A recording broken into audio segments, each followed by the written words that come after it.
शयनो भुनक्तु शरीरं कर्वावहै तेजस्विनावधीतमस्तु मा विद्विषावहै। ॐ शान्ति शान्ति शान्ति। अखण्डमण्डलाकारं व्याप्तं येन चराचरं तत्पदं दर्शितं येन तस्मै श्रीगुरुवे नमः। गुरुर्ब्रह्मा गुरुर्विष्णु गुरुर्देव महेश्वर गुरुसाक्षात् परब्रह्म तस्मै श्रीगुरुवे नमः। तस्मै श्रीगुरुवे। दयानंद। समस्त गुरुजनों की तरफ से सबका भरपूर आशीर्वाद।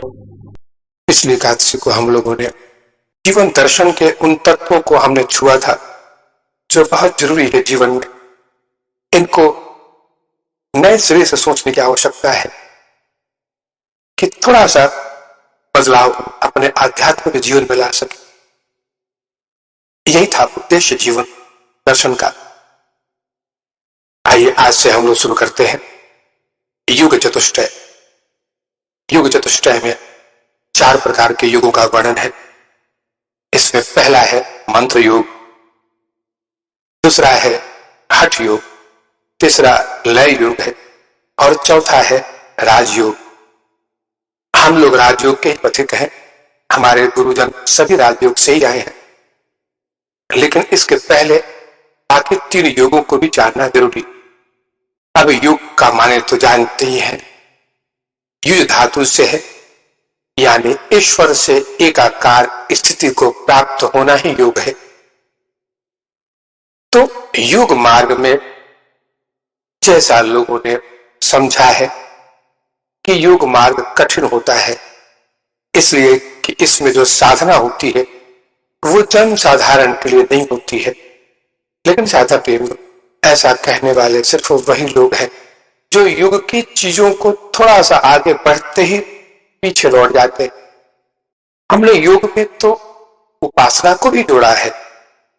योग मार्ग को सुगम बनाना तो उपासना की भी आवश्यकता होती है, और उपासना ही भक्ति योग है। क्योंकि बगैर भक्ति के, बगैर प्रेम के योग मार्ग में चलना बड़ा कठिन होता है। तो आज हम मंत्र योग के बारे में जानेंगे। मंत्र योग के साथ में हम भक्ति योग के माध्यम से भी चलेंगे, जिसमें प्रधानता होगी कि रास्ते को कैसे सुगम बनाया जाए इस मंत्र योग को। अब योग मार्ग में तो जैसे 4 हैं, तो उपासना में 3 बताए गए हैं। तीनों का लक्ष्य वही है कि प्रेम और भक्ति बनी रहे। उस परमात्मा जिसे कुछ दिनों के लिए, कुछ वर्षों के लिए हम कल्पना के माध्यम से अपने हृदय में सजोते हैं, उनसे भक्ति करते हैं, एक नाता जोड़ते हैं। इसलिए भक्ति मार्ग ने 3 तरह की भक्ति को स्वीकार किया है कि भक्ति मार्ग में बढ़ना हो तो पहला है कायिक भक्ति, दूसरा है वाचिक भक्ति और तीसरा है मानस भक्ति। अब इसमें और हमारे राजयोग में सिर्फ इतना ही है कि भक्ति मार्ग की पहुंच सिर्फ कायिक और मानसिक तक आकर ही रुक जाती। कायिक कहते हैं काया समेत ईश्वर की पूजा करना, यानी जिस परमात्मा को हमने देखा नहीं है उसको एक शरीर देना। अब ये तो हमारे भी संस्कार हैं कि हम अपने आप को तो कभी देखे नहीं आज तक, लेकिन अपने आप को देखते हैं शरीर के माध्यम से। तो शरीर एक संस्कार बन चुका है हमारे जीवन में कि बगैर शरीरों के हम न अपने पुत्र को पहचानते हैं, न माँ बाप को, न ही किसी को। उस माँ बाप के अंदर में एक ऐसा है जो हमारा माँ बाप नहीं है, वो परमात्मा है, लेकिन हमारे संस्कार नहीं है कि उनको हम इस रूप में देखें। तो इसलिए हमने यहां भी शरीर को ही प्रधान दिया, और ईश्वर के साथ भी हम वही करते हैं कि ईश्वर को एक शरीर देना आवश्यक है, और यहीं से शुरुआत हो जाती है मूर्ति पूजा की। इसी को कायिक उपासना कहते हैं, कायिक पूजा, यानी काया के साथ। तो साधा प्रेमियों, आइए आज जो 3 तरह की उपासना है, जिसको हमने कायिक पूजा कहते हैं, जैसे कि हम लोग जो मूर्ति पूजा करते हैं, भगवान के फोटो के माध्यम से पूजा करते हैं, और वाचिक कहते हैं कि वाचना यानी बोल के वो मंत्र है। तो भक्ति मार्ग में सिर्फ 2 ही है, इसमें मानस नहीं है, और यहां से शुरू होता है योग मार्ग। तो आइए आज कायिक पूजा के बारे में हम आलोचना करें कि ये ईश्वर को हमने जो शरीर देकर एक मान्यता प्रदान कर दी है कि ये चतुर्भुज रूप में है तो भगवान विष्णु है, ये सूंड वाले हैं तो ये भगवान गणेश जी हैं, ये जटाधारी हैं तो भगवान शिव हैं, ये मां है विभिन्न रूपों में। तो ये जो मान्यता है, हमने भगवानों को एक एक शरीर और गुण दे दिया है, यही कायिक पूजा है।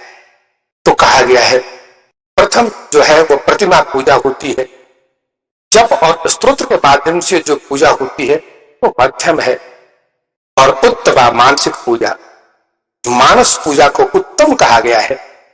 लेकिन इससे भी उत्तम है जहां पर सोहम पूजा जो है वो उत्तमा, यानी सोहम की जो भावना है ये पूजा में सर्वोत्तम है। तो आज हम इसी चीज की व्याख्या करेंगे कि कायिक पूजा जो है मूर्ति पूजा के माध्यम से ईश्वर तक कैसे पहुंचना चाहिए, और मूर्ति पूजा का महत्व कहां तक है। अब ये तो आवश्यक है कि ईश्वर को हमने एक शरीर दिया, अब शरीरों के अलग अलग गुण भी दिए हमने, जैसा अवतार हुआ, जैसा धर्म ग्रंथों ने कहा, उसी के हिसाब से हमने एक मूर्ति की स्थापना की उन्हीं गुणों के अनुसार, और फिर उसी में अपने प्राण प्रतिष्ठा यानी अपने हृदय से निकालकर परमात्मा को स्थापित किया। इसको कहते हैं प्राण प्रतिष्ठा। और प्राण प्रतिष्ठा जब हो गई तो उसमें चेतनता आ गई। उस चेतनता के माध्यम से ही हम उस परमात्मा को एक जाति बना लेते हैं कि जैसे हम चैतन्य हैं वैसे परमात्मा भी चैतन्य है, और उन्हीं के हम अंश हैं। तो ये जो एक संबंध जुड़ गया है, ये प्रेम पैदा करता है, और तब भगवान के गुण हम में आते हैं। तो जब हम भगवान की प्रतिमा के रूप में पूजा करते हैं तो एक श्रद्धा भक्ति बढ़ती है। वीरकरण ने कहा है कि मूर्ति पूजा का महत्व तो सिर्फ उतना ही है जैसे हम अपनी श्रद्धा और भक्ति को एक खूंटी में टांग ले। तो ये मूर्ति पूजा सिर्फ उसी तरह है, क्योंकि सामने जो रूप है भगवान का, इसमें हमारी श्रद्धा और भक्ति बनी रहे। इसके लिए जरूरी है एक मूर्ति का स्थापना और एक मूर्ति में प्रेम का आरोपण। कहते हैं कि इससे ज्यादा उसका कोई उपयोग नहीं है। लेकिन साधा प्रेम, मूर्ति पूजा के साथ में एक नियम हमेशा याद रखें कि अगर किसी उद्देश्य को लेकर, किसी प्रयोजन को लेकर या कोई एक अनुष्ठान को लेकर अगर मूर्ति घर में लाते हैं तो उसका विसर्जन होना चाहिए। अनुष्ठान पूरा हो गया, विसर्जन कर देना चाहिए मिट्टी की मूर्ति का। लेकिन हमारे घरों में जो मूर्तियां हैं ये धातु की बनती हैं, इनका भी विसर्जन का विधान है, लेकिन किसी नदी और तालाब में नहीं, इनका विसर्जन हृदय में होना चाहिए। हृदय रूपी तालाब में इनका विसर्जन अगर नहीं होता है तो ये भी एक दोष है। कहते हैं कि मूर्ति को कब तक बनाकर रखोगे, सिर्फ मूर्ति में उस परमात्मा को हृदय से निकाला है और मूर्ति में विराजमान किए हैं, इसलिए कि उसमें भक्ति बढ़े। और जब भक्ति बढ़ गई, उनके रोम रोम को अपने हृदय में बैठा ले, उनके आंखों को, नाक नक्शे को, सब कुछ को हृदय में बैठाकर और फिर पूरे मूर्ति को हृदय में विसर्जन कर दे। जहां से आए थे वहीं चले जाए, इसके बाद मूर्ति घर में रहे, कोई तकलीफ नहीं। देखिए, हमारा जो आध्यात्मिक जीवन है ये एक सीढ़ी की तरह है। इसमें हमें हर पल एक एक सीढ़ी चढ़नी पड़ती है। अपने को आंकना पड़ेगा कि अब हम किस पायदान पर खड़े हैं। क्या अभी तक मूर्ति पूजा तक ही सीमित रह गया हमारा प्रेम? तो ये पायदान बढ़ना चाहिए। सवाल ये है कि परमात्मा तो हृदय में ही है, हमारे हृदय में ही विराजमान है, वो बाहर में कहीं नहीं है साधा पे। हाँ ठीक है, उनको हम बाहर में जब ले आते हैं तो बाहर में रखें, उनको प्रतीक रूप में एक प्रतीक को उपास ना करें, लेकिन उद्देश्य ये होना चाहिए कि जहां से आए थे वहीं उनको स्थान ग्रहण करवा दें। ये नियम है। देखिए, दक्षिणेश्वर मंदिर में दुर्गा पूजा की स्थापना हुई। रामकृष्ण परमहंस थे उस वक्त, और रानी रासमणी के जो दामाद थे मथुरा बाबू, उन्होंने इसका आयोजन किया। बड़ी धूमधाम से 9 दिन तक दुर्गा पूजा चला, और मूर्ति इतनी सुंदर थी मां की, वही वात्सल्य, वही सौंदर्य मां का, कि मथुरा बाबू ने 10वीं के दिन निर्णय किया कि मां का विसर्जन नहीं करें, क्योंकि मां का विसर्जन कर दे मां चली जाएंगी हमारे आंगन से, ऐसा नहीं होगा। अब बात बड़ी जटिल बन गई, क्योंकि धर्म ग्रंथ के हिसाब से और नियम जो है उसके हिसाब से मूर्ति का विसर्जन अवश्य भाविक है। बात रामकृष्ण परमहंस तक पहुंची है। रामकृष्ण परमहंस ने कहा कि मथुरा बाबू, क्या मां को मिट्टी समझा है? हमारी मां क्या इस मिट्टी की बनी है? हमारी मां हमारे हृदय में है, वो परमात्मा है, परमात्मा ही मां है। और जब तक मूर्ति में प्रतिष्ठित किया है इस रूप को हृदय में बैठा लो, मां का स्थान हृदय में ही है, तब जाकर विसर्जन हुआ था। तो ये भी चीज है कि मूर्ति की स्थापना हो, मूर्ति में भक्ति बढ़े, प्रेम बढ़े, उद्देश्य सिर्फ इतना ही है, लेकिन आगे बढ़ना चाहते, सिर्फ वहीं रुकना नहीं है।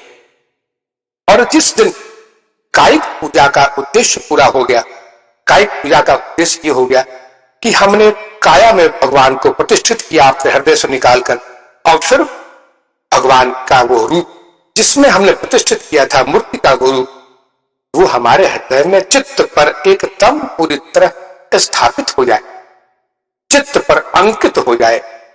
जब ये हो जाए तो मूर्ति पूजा का उद्देश्य पूरा हो जाता है।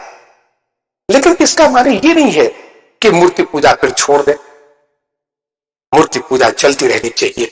इससे एक वातावरण की शुद्धि होती है। सवाल यह है कि हमको अपने उस पायदान को देखना होगा। भगवान की पूजा चलती रहे, मूर्ति घर में हो, और फिर पंचोपचार, दसोपचार, षोडशोपचार पूजा चलती रहे, इसमें कोई नहीं है। लेकिन अगर हमारी यात्रा मूर्ति पूजा से चलकर मूर्ति पूजा तक ही पहुंची है, तब ये चिंता का विषय, तब हमें सोचना पड़ेगा कि उद्देश्य जो था वो नहीं रहा। उद्देश्य है कि आगे बढ़ता चले।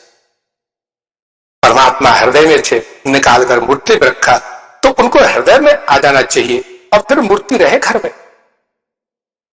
प्रतीक को उपासना चलती रहे, तो इसमें घर की शुद्धि भी होती है, और परमात्मा को हृदय में धारण कर लिया हमने, वहीं के थे वो।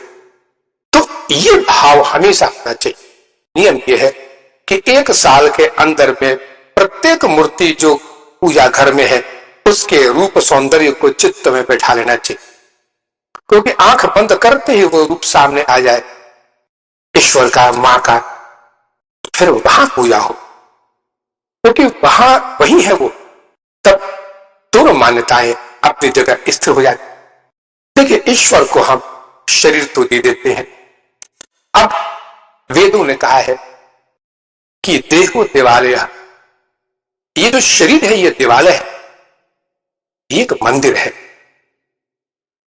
अब ये शरीर को जरा सोचें कि शरीर की कैसे उत्पत्ति हुई है, और शरीर की रचना कैसे हुई है, और क्या महात्म है शरीर का। ये वही शरीर है जो हम धारण करते हैं, और हम ईश्वर को भी वही शरीर देते हैं। अगर आप कहें कि हमारे शरीर में तो कई विकार हैं, लेकिन ईश्वर का शरीर शुद्ध है, तो मिट्टी तो वही है, मिट्टी का भी संस्कार होता है। अगर मिट्टी का संस्कार होता है तो शरीर का भी संस्कार होता है, क्योंकि ये शरीर भी मिट्टी ही है। तो कोई अंतर नहीं है कि हमने जो ईश्वर को दिया है वही हमने भी धारण किया है। तो आत्मा 3 शरीरों में बैठी, इसको अच्छी तरह ध्यान से सुने और चिंतन का विषय है ये, क्योंकि कायिक पूजा जो है ये बहुत महत्वपूर्ण है। तो जो काया है ये 3 शरीरों की और ईश्वर निवास करते हैं। अब देखिए, इसमें चिंतन करने का विषय यह है कि मंदिर तो आखिर मंदिर ही है। अब मंदिर को कितना भी साफ सुथरा रखें, वो भगवान तो नहीं बन सकता, वो ईश्वर का निवास स्थान ही पड़ेगा, पूजा घर ही पड़ेगा मंदिर, और पूजा घर ही होता है, ईश्वर नहीं बन सकता। वैसे ही जो आत्मा है उसका पहला शरीर है कारण शरीर। कारण शरीर के साथ में आत्मा निवास करती है सूक्ष्म शरीर में, और सूक्ष्म शरीर कारण शरीर के और परमात्मा के साथ में निवास करता है स्थूल शरीर। तो पहला शरीर हो गया कारण शरीर, जो प्रत्यक्ष परमात्मा के संपर्क में है। दूसरा शरीर हो गया सूक्ष्म शरीर, जिसमें कारण शरीर और परमात्मा निवास करते हैं। और तीसरा शरीर हो गया स्थूल शरीर, जिसमें सूक्ष्म शरीर, कारण शरीर और परमात्मा निवास करते हैं। लेकिन ज्यादा प्रेमियों, ये तीनों शरीर दूषित है, ये तीनों शरीर दूषित है। अब कैसे दूषित है? अब कारण शरीर को तो हम अति पवित्र मानते हैं, लेकिन कारण शरीर अनादि अज्ञान के कारण दूषित है, क्योंकि अज्ञान जितना भी है वो कारण शरीर में ही होता है। अनादि अज्ञान, ये अज्ञान कब से शुरू हुआ है इसका कोई पता नहीं। तो अनादि अज्ञान के कारण कारण शरीर भी अशुद्ध है। अब सूक्ष्म शरीर की बात करें तो मन की चंचलता, चित्त की वृत्तियों के कारण जितना मलिन हो चुका है, अत्यधिक अहंकार के कारण सूक्ष्म शरीर भी दूषित है। सूक्ष्म शरीर में अहंकार की मात्रा बहुत ज्यादा होती है और चित्त की वृत्तियां अत्यधिक होती हैं, जो प्रमुख कारण है हमारे शरीर धारण करने का, संसार के बंधन में पड़ने का। तो चित्त की वृत्तियों ने मन को दूषित कर दिया, तो मन बीमार पड़ गया। उस बीमार मन ने अत्यधिक भोगों के कारण इंद्रियों को दूषित कर दिया, इंद्रियां बीमार पड़ गई। और मन और इंद्रियों ने, अहंकार ने शरीर को दूषित कर दिया, तो स्थूल शरीर भी बीमार पड़ गया। अब ये तीनों शरीर बीमार है, कारण शरीर भी बीमार है, सूक्ष्म शरीर भी बीमार है और स्थूल शरीर भी बीमार है। तो सवाल यह है कि सबसे ज्यादा बीमार है स्थूल शरीर, क्योंकि सारे जितने भी जो विकार हैं इनसे सबसे ज्यादा ग्रस्त है स्थूल शरीर, इससे कम सूक्ष्म शरीर।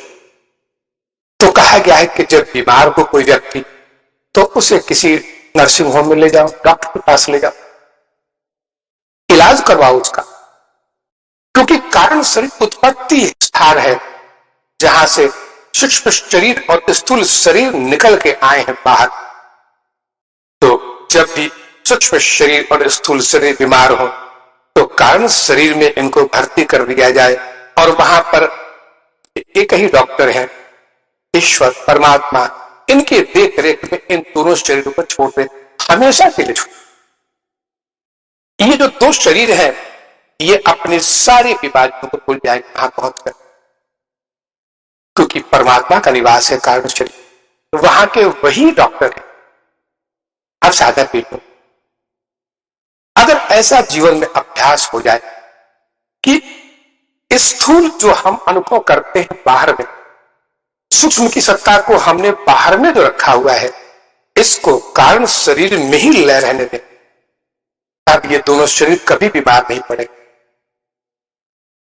इनको वहीं रहने दे, क्योंकि वहां का जो डॉक्टर है एकमात्र परमात्मा, उससे अलग रहकर इन दोनों शरीरों का इलाज कभी नहीं हो सकता है, कहीं नहीं हो सकता। अब नर्सिंग होम का बिल चाहे जितना भी बढ़ जाए, लेकिन इसको वहीं रखना है, और जिस दिन निकालने की कोशिश करेंगे फिर बीमार पड़े। अब जरा सोचें कि इस बीमारी का कारण क्या था, ये शरीर क्यों बीमार पड़ता है बार बार, इस चीज पर जरा चिंतन करें हमको। और इसका जब मंथन करेंगे हम, तो इसको जरा सोचें, इसके भी एक कारण है, शरीर के बीमार होने का कारण है। अब इसको एक चित्रण करें, मन में बैठाएं कि शरीर रूपी एक रथ है, और उस रथ का जो रथी है, स्वामी है, वही ईश्वर है, यानी जीवात्मा। और जो सारथी है वो बुद्धि, और मन लगाम है। मन रूपी जो लगाम है वो सारथी के हाथों में है, और 10 घोड़े लगे हुए हैं, ये 10 इंद्रियां हैं। ये जो रथ है ये शरीर है। बस इसको अच्छी तरह अपने चित्त पर पहले बैठाएं, तब आपको पता लग जाएगा कि शरीर हमेशा बीमार क्यों है। स्थूल शरीर बीमारी का ही घर है। जितने विकार हैं ये स्थूल शरीर में आते हैं, उससे कम सूक्ष्म है। और कारण शरीर फिर भी अज्ञान के चलते उसको कहा गया, लेकिन मलिन नहीं है। तो कहते हैं कि ये जो रथी है, जो रथ का स्वामी है, ये पीछे बैठा हुआ है, यही आत्मा है, यानी जीवात्मा। तो कहते हैं कि अब जब इस चीज पर समीक्षा की गई, विचार किया गया, और फिर हमने कई लोगों से, ऋषि मुनियों से, गुरुजनों से जब इस चीज तथ्य को पता लगाने को कहा, तो जो उसके परिणाम निकले कि शरीर क्यों बीमार पड़ता है, तो उसके जब तथ्य सामने आए तो आदमी आश्चर्यचकित हो गया। आप भी आश्चर्यचकित हो जाएंगे। इस रहस्य को बताता हूं और अनुभव करें कि यह सत्य है कि नहीं। अब गुरुजनों ने इस चीज का मंथन किया कि क्यों बीमार पड़ता है शरीर बार बार। तब उन्होंने पाया कि जो जीवात्मा रूपी जो स्वामी है, ये नशे में चूर है। रथ के पीछे बैठा है, नशे में है, नशे में चूर है। जो बुद्धि है ये बेहोश पड़ी हुई है। जब स्वामी नशे में चूर हो और बुद्धि बेहोश पड़ी है, बुद्धि के हाथ में मन रूपी लगाम है, तो लगाम ढीला पड़ गया। लगाम ढीला पड़ गया तो घोड़े कोई इधर भाग रहा है, कोई उधर भाग रहा है, सारी इंद्रियां अस्त व्यस्त हो गई, कोई भी इंद्रिय अपने पट पे। तब क्या हाल होगा शरीर का, उस शरीर की क्या गति होगी। पूरे जन्म भर उसको बीमार रहना है। तब लोगों ने गुरुजनों से कहा कि आप ही उपाय करो, और गुरुजन आए और उन्होंने उस जीवात्मा को एक दवा पिलाई। अब दवा पिलाई तो जीवात्मा होश में आ गया। जीवात्मा जब होश में आया तो उसने सारथी को होश में ले लिया। सारथी बेहोश पड़ा हुआ था, उसको होश में लाया। अब सारथी ने देखा कि लगाम ढीली पड़ी हुई थी, उसने लगाम को कसा। अब जब लगाम रूपी मन जब कसा तो इंद्रियां बिल्कुल ठीक हो गई। बड़ा आश्चर्य हुआ लोगों को कि गुरुदेव क्या किया आपने। ये इतना बेहोश पड़ा हुआ था, नशे में चूर था, अपने होश हवास को खो गया था, भूल गया था कि मैं कौन हूं। कोई पूछता था कौन हो, तो नशे में चूर था। और जब वो नशे में चूर था तो ठीक कैसे अपने होश में रहे। तो कौन सी दवा पिला दी आपने कि अब ये होश में आ गया और ये पहचानने लगा है। अब फिर अपने इसने बुद्धि को भी ठीक कर लिया, मन को भी ठीक कर लिया, और इंद्रियां भी ठीक हो गई, और शरीर स्वस्थ है। गुरुदेव ने कहा कि मैंने इसको एक दवा पिला दी है। लोगों ने पूछा गुरुदेव कौन सी दवा, बोले मंत्र दे दिया का। तो सागर देव ने यही मंत्र योग है, यही वो मंत्र है जो जीवात्मा को होश में लाता है। जीवात्मा भूल गया था कि वो कौन है। लोगों ने गुरु से पूछा कि गुरुदेव क्या असर पड़ रहा था उसका, ऐसा क्यों किया जीवात्मा ने। उन्होंने कहा कि इसका सिर्फ कारण था कि जब वो नशे में था तो एक अजीब विकृति पैदा हो गई थी कि वो अपने को घोड़ा मान रहा था, अपने को सारथी मान रहा था, और वो कहता था कि मैं ही रथ चला रहा हूं, मैं ही सारथी हूं, मैं ही घोड़ा हूं, ये लगाम भी मैं ही। इतना अहंकार आ गया। जबकि जीवात्मा तो स्वामी है, उसको अपनी जगह से हिलना नहीं है, लेकिन वो स्वयं बड़ा रहा है कि मैं ही रथ हूं, मैं ही घोड़ा, सब कुछ मैं ही कर रहा हूं। जबकि वो स्वामी है, उसको कुछ भी करना नहीं है। करते तो बुद्धि है, मन है, इंद्रियां हैं, लेकिन अपने आप को मान रहा था। बस दवा पिलाते ही अपनी स्मृति जग गई उसकी, और तब सिर्फ वही कह रहा है सोह सोह। तो सागर के मंत्र का उपयोग सिर्फ अपने स्वरूप में लौटाने के लिए गुरुजन करते हैं। जो बेहोशी पड़ी हुई है, जो नशे में हम लोग होते हैं अहंकार के और भूख, इससे हम अपनी स्मृति को भूल गए। बस ये मंत्र स्मृति को लौटाता है। अगर इतना भी हो जाए तो जीवन धन्य हो जाएगा, क्योंकि उद्देश्य जीवन का भोग तो नहीं। उद्देश्य है कि अगर हम किसी नगर में गए हैं तो अपने होशो हवास में घूमें, ये भूल न जाए कि मैं कौन हूं और क्यों आया हूं यहां पर, उद्देश्य क्या है। जीवात्मा भूल गया था और इसलिए सब कुछ अस्त व्यस्त हो गया। तो कहते कि अपने स्वरूप से कभी हटना नहीं। ये जो काया है, जो कायिक पूजा है, जो कायिक भक्ति है साधना को लेकर, ये ईश्वर की ही पूजा है। सब कुछ वही है, लेकिन शरीरों के माध्यम से है, और शरीर हमेशा दूषित होता है। इसलिए उतने समय के लिए ही शरीर में खुद भी रहें और ईश्वर को भी रखें, जितने देर की आवश्यकता है अपने स्वरूप में लौटने। अब हम आते हैं मंत्र योग पर। देखिए, मैंने 4 बातें बताई थी। सबसे प्रथम जो है कायिक पूजा है, इसमें मूर्ति पूजा की प्रधानता है। दूसरा है मंत्र पूजा, जप स्तोत्रादि पूजन, ये द्वितीय है, ये मध्यम है, वही मंत्र योग है। और इसके बाद में मानस पूजा, लेकिन सर्वोत्तम है सोहम, हम ब्रह्मास्मि। तो अब मंत्र योग को समझें कि मंत्र योग क्या चीज है। मंत्र कहते हैं, जैसे मैंने अभी बताया, कि अपने स्वरूप में जो लौटा दे, अपनी उस विस्मृति में जो हम चले गए हैं, उस विस्मृति को बुलाकर स्मृति में लौटा दे, वही मंत्र है।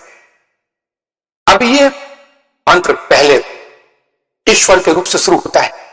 इसमें ओंकार ही वो चीज है जो आत्म स्वरूप है। इसके बाद मंत्र में जो भगवान के रूपों का वर्ण होता है, जैसे ओम नमः शिवाय या ओम कृष्णाय नमः, ये अलग अलग रूप होते हैं भगवान के लीलाओं को लेकर।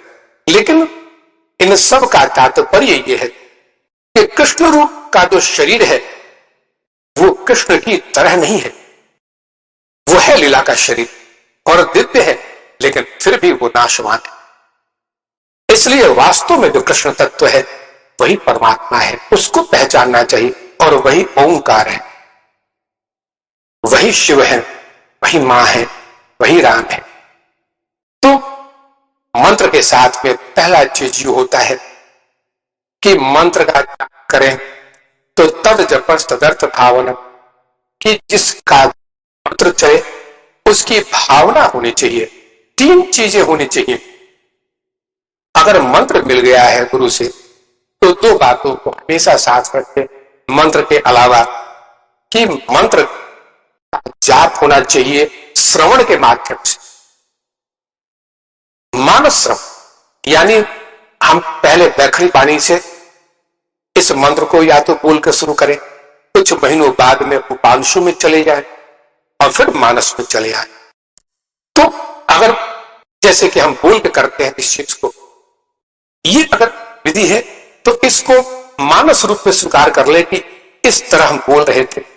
बैखरी जब चल रहा था तो ये आवाज था, अब मानस में वही आवाज गूंजना चाहिए। तो आवाज को सुनना है और उस ईश्वर की स्मृति जगनी है साथ में। देखिए, सिर्फ सुनकर नशा नहीं होता, सुनकर अंदर में खलबली बेचैनी नहीं होती। नाम अपनी जगह पे है, लेकिन नाम तभी प्रबल होता है जब नामी का साथ चले। भगवान का रूप जब चले तो नाम भी सार्थक होता है। ऐसे तो आप भगवान का नाम लेते हैं, मंत्र जपते हैं, लेकिन मंत्र सिर्फ माला पर चल रहा है। आप कहते हैं कि मानस जप चल रहा है, लेकिन मानस जप का जो नियम है वो पूरा नहीं हो रहा है। उसमें मंत्र सुनाई पड़ना चाहिए, मानस रूप में सुनाई पड़ना चाहिए। और मंत्र का देवता है, भगवान है, उनके सामने छवि हो। जब तक शब्द चलेगा तब तक अंदर में बेचैनी नहीं, लेकिन जिस दिन छवि टिक गई और मंत्र अपने प्रवाह में चलना शुरू हो गया, उस दिन खलबली मच जाएगी। आइए छोटी सी कथा सुना देता। एक आदमी ने दूसरे आदमी पर मानहानि का दावा ठोक दिया। कचहरी में बात गई। जज साहब ने पूछा, क्या गलती की है इसने, मानहानि का दावा क्यों इस पर किया, कौन सी गलती की इसने? उस आदमी ने कहा कि हुजूर बहुत बड़ी गलती की है इसने मुझे उल्लू कह दिया है।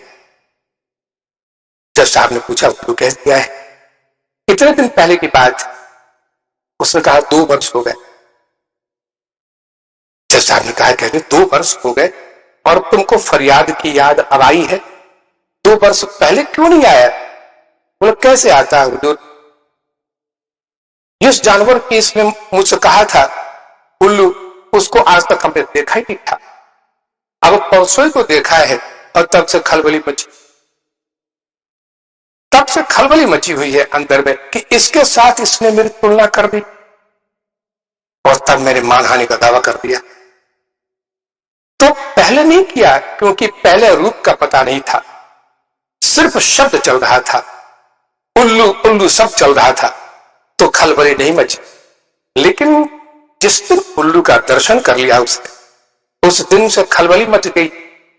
ऐसा रूप है।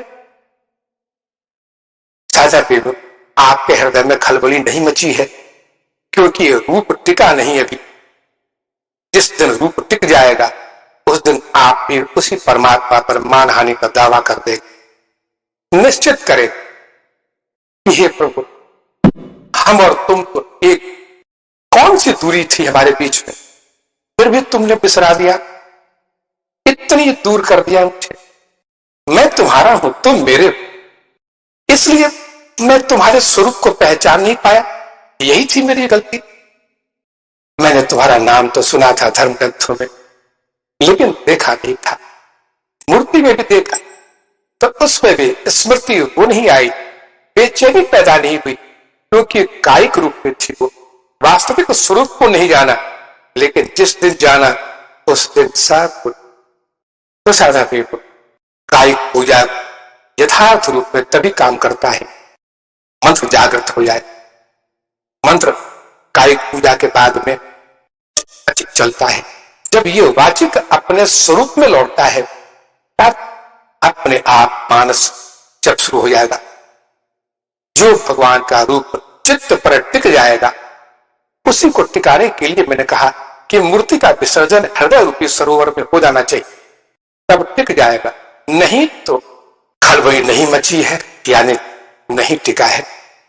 और जब टिक जाएगा तब वही मानस के बाद में जो चौथा है, सोहा पूजनोत्तम उत्तम, यानी अपने स्वरूप को पहचान लेंगे हम। यही है साक्षी भाव, सोहम भाव। आज की क्रिया में सिर्फ एक चीज बताता हूं आपको, आप मेरी बातों को खाली सुने, सिर्फ सुने मेरी बातों को, लेकिन शर्त यह है कि कानों से नहीं सुने। मुझे देखें लेकिन आंखों से नहीं देखें। अगर ऐसा कर सके तो साक्षी का दर्शन हो जाएगा। आप मेरी बातों को कानों से सुन रहे हैं, ये बहुत बड़ी बाधा है साक्षीपन की भावना। तो फिर कौन सुन रहा है आपके अंदर में बैठा हुआ मेरी बातों को? मुझे कौन देख रहा है? जो मुझे देख रहा है उसको तलाशिए अपने अंदर, और मैं अब जो कुछ भी कह रहा हूं उसको साक्षी भाव में सुन। मैं फिर दोहराता हूं, कानों से नहीं सुने, नहीं तो जो मैं अनुभव कराना चाहता हूं उसको अनुभव नहीं कर पाए। इसलिए उसको देखें जो आपके अंदर बैठा हुआ मेरी वाणी को सुन रहा है, वो वही है जो मेरे अंदर बैठा हुआ बोल रहा है, दोनों ही साक्षी। लेकिन जब तक मेरे काया को देखते रहेंगे, मेरी वाणी को सुनते रहेंगे, तब तक साक्षी तक नहीं पहुंच पाए। अंदर में अनुभव करें कि कोई एक झरोखा है आपके हृदय में, जहां पर कोई एक बैठा सारी चीजों को, वाणी आवाज कान से तो जा रही है लेकिन कान नहीं सुन रहे हैं, ये गोलक है, सुन हो रहा है, जो उस झरोखों में बैठा हुआ है वही हृदय में बैठा है। ध्यान लगता नहीं। क्यों नहीं लगता है? क्योंकि ध्यान करने वाले आपकी काया है, आपका मन है। जब तक साक्ष्य ध्यान नहीं करेगा, इस मैं का संबोधन जब तक शरीर के साथ है तब तक ध्यान नहीं लग सकता। ये जो हृदय में बैठा हुआ है ये मैं हूं, ये जो काया जो दिख रही है वो मैं नहीं। बस उस दिन ध्यान निश्चित पक्का हो जाएगा।